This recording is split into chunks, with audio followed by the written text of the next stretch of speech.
Okay, this is the last part of the story. This is the final part of the story, page 48. It was on March 21st, 1868, that we finally surfaced. All of us were surprised to find ourselves at the South Pole. We moved towards an island which was exactly South Pole. Today, on March 21st, 1868, I, Captain Nemo, have reached the South Pole. I now take possession of this part of the world. While we were leaving again for the north, we met with a serious accident. Captain Nemo explained to me what had happened. Have we met with an accident? Yes, an enormous iceberg has turned over. Its base has risen up. We are trapped in a kind of ice tunnel. We were trapped in such a way that we couldn't get out by moving forward or backward. The iceberg has closed off every opening. But Captain Nemo was determined not to die without trying. We had 48 hours before the oxygen supply would be depleted. We shall need everyone's help. We shall start digging a trench on the ice. We have only 48 hours. Hour after hour, we chopped the ice, but it was a hopeless race against time. The work was going too slowly for us to survive. Captain Nemo understood that we would never be able to dig a trench, and the lack of oxygen was making us weak. I can only try one thing now. The strong construction of Nautilus was the only means of our escape. Therefore, Captain Nemo crashed Nautilus into the iceberg to crack the thick layer of ice and search for an escape. Suddenly, the hatch sprang open and pure air came flooding into the Nautilus. After this accident, I realized that I could no longer stay on board the Nautilus. But I didn't have the courage to tell this to Captain Nemo. I have to talk to you about something which cannot wait. What I'm doing can't wait either. This book I am writing contains all my studies on the sea. It will be sealed in a small unsinkable box and will be thrown into the sea by the last man to survive on Nautilus. I remember Captain Nemo's words that whoever enters the Nautilus can never leave it. When I reported the captain's words to my two friends, we all agreed that escape was now urgent.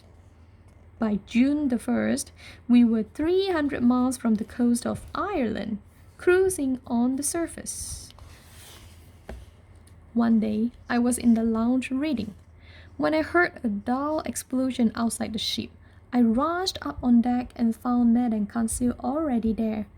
They are firing at us. It looks like a warship, and I hope it comes and sinks this cursed Nautilus. But why are they firing at us? We didn't attack them. Suddenly, everything became clear.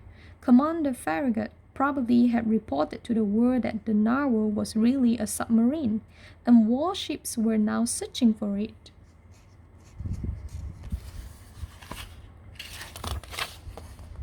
My thoughts were interrupted by Ned. Perhaps we can signal them, and maybe then they will understand that we are friends.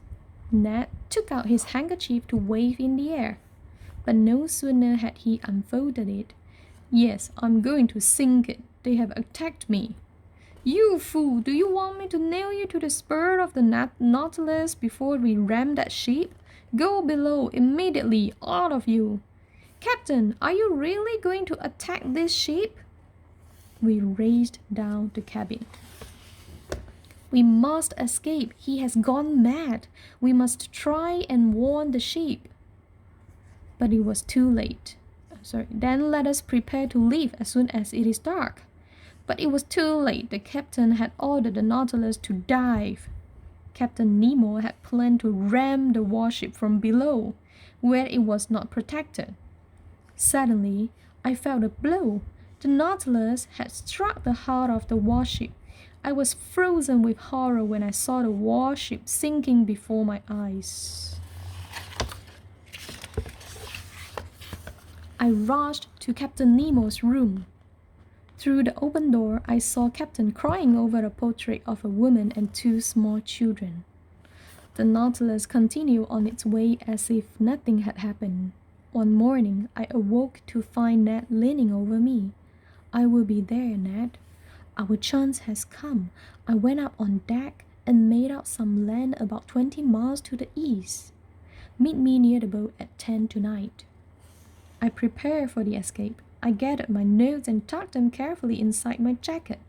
I remembered all the days that I had passed in Nautilus. Very soon, it was 10 o'clock. I opened my door and crept down towards the lounge. Soft and sad music reached my ears. Captain Nemo was playing the organ. Ned, Conseil, and I met at 10. Ned loosened the boats holding the boat to the submarine. At that moment, we heard voices shouting, "The maelstrom! The maelstrom!" Oh no, the Nautilus has been caught in the maelstrom, the most violent whirlpool in the world. What are your plans now? We have to screw the boats back down, but it's our only chance. Before I could finish, we heard a loud crack. The boat had broken. The boat was thrown into the middle of the whirlpool. All I remember is that my head hit the side of the iron of the boat and I lost all consciousness. When I regained consciousness, I found myself in a fisherman's cottage. How we survived that night, neither my friends nor I could tell. To the readers who have gone through the strange experience of my life, I can't tell what happened to Nautilus. Did Nautilus escape the maelstrom? Is Captain Nemo still alive? If Captain Nemo is still alive, then I hope with all my heart that his hatred for the world ends. The end. This is not an easy story, and I must say it's quite long and a lot of new words, but it's okay. This is your book. You can read it a few times. You can read it 2 times, 3 times, 4 times, as many times as you want. It's a very good read. When you are reading at 13 years old, you might have different understanding. When you are reading, if you read next year when you are 14 or 15 or 16 or 20 or 21, you might have different understanding.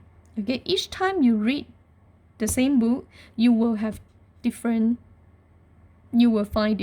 things. You will find new things. So, okay, please complete the quizzes for you. Please proceed to the quizzes.